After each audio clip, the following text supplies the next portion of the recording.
my name is Alyssa Cuprik, and today I'm going to be presenting to you the research that I've conducted over the last 16 weeks in my communication studies at Youngstown State University. The question that I will be addressing today is there a difference between leading unpaid volunteers and paid staff members within a nonprofit organization? So our agenda for today is to discuss the following items. First, we're going to introduce these topics to you so we can get a good understanding before we dive in. Next, we're going to address existing research at hand on the topic.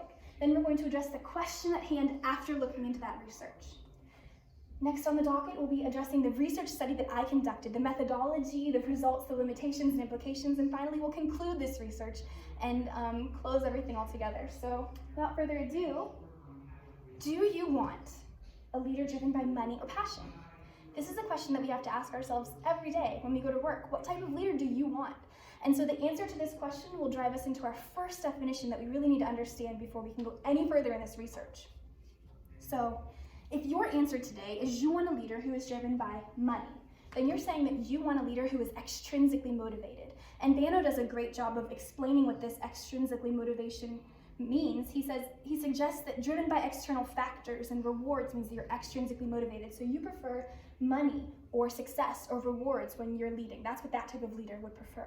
Now, if your answer was passion, then you prefer a leader who is intrinsically motivated by internal factors and success and attitude and getting the job done without any extrinsic rewards. So those are the two types of leadership that we're going to be addressing today. Now, there's a lot of existing research on this exact study. Nothing has really answered the questions that we're going to be addressing today, but it has helped us to lead to a big question that we're going to be asking. So the first research study that we're going to be mentioning today was taken place by Ye in 2016.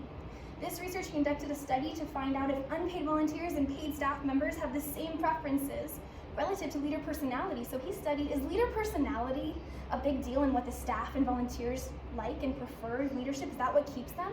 And the answer to that was yes, there is a certain type of personality that keeps volunteers and staff members on board. The next research that we're going to address today was done by Rodriguez in 2013, and he conducted a very similar study addressing leadership personality.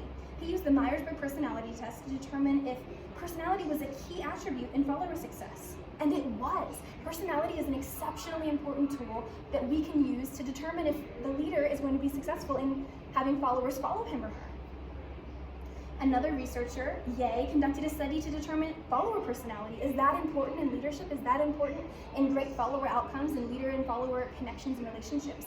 And the answer to that, of course, was yes. He used another personality test to determine, hey, is follower personality as important as leader personality is in the process of leadership? And the answer was yes. Yet another study focuses on volunteer retention as a measurement form of preferred leadership.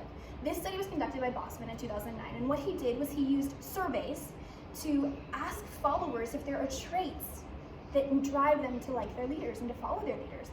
And the answer was yes, there are. There's a few traits particularly, such as autonomy in the workplace and freedom in the workplace and leadership style that cause volunteers to want to follow specific leaders.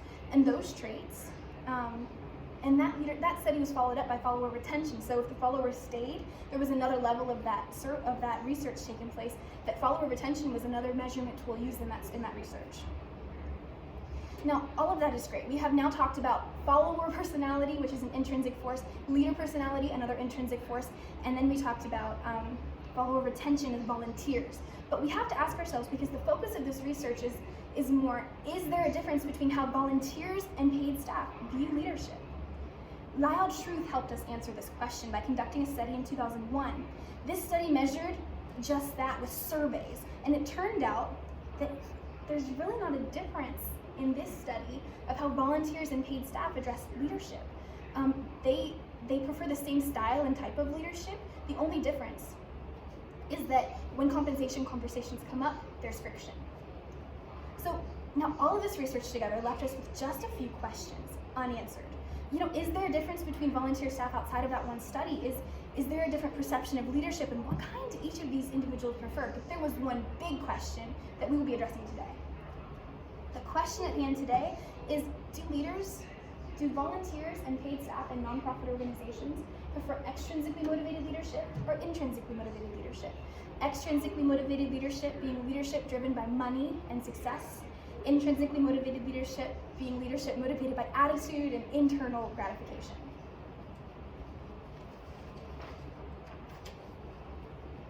So over the course of the last 16 weeks, I conducted a research study just to answer this question. The method of this study was giving a survey electronically to 121 participants. They were given 10 questions to determine how much they preferred intrinsically motivated leadership in their leader, and 10 questions to determine how much they preferred extrinsically motivated leadership in their leader. And it was split between followers, between staff members, and volunteers at nonprofit organizations. So in this study, 74% were volunteers, 41% were paid on staff at a nonprofit organization. A majority were between the ages of 25 and 28, 73% female, 26% male. A majority is middle class, and a majority white. And the results of this research were very interesting. Volunteers preferred extrinsically motivated leadership. Staff preferred extrinsically motivated leadership. So that led us to the concept, the idea, the thought that just maybe the position of the follower, that being volunteer or paid staff, doesn't really determine leadership preference. And now that might sound like it, goes against everything this research has been leading to, but I think it's the exact answer of what this research has been leading to. Now we can, in the future, have implementations of, well, where the follower isn't necessarily extremely important in the leadership style that we bring them.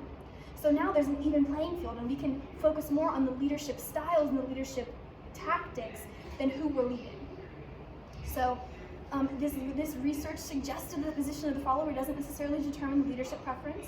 It also suggested that just maybe we should try again, using a more diverse population for the study, because it was highly white, it was highly female, and it was highly in a young adult millennial age range, but using a more broad, diverse audience for the study population, we can maybe see a different result. So there were a few limitations of this study, and that's what we just addressed. The group that we chose that took the study wasn't very broad. It didn't reflect the general public well. It was highly, as we said, female, highly Caucasian, highly millennial, so we don't have a good view. But in the future, we could take this study out further and we could do it again, and I believe that with a different general public, we can get a different perception, or maybe even the same view.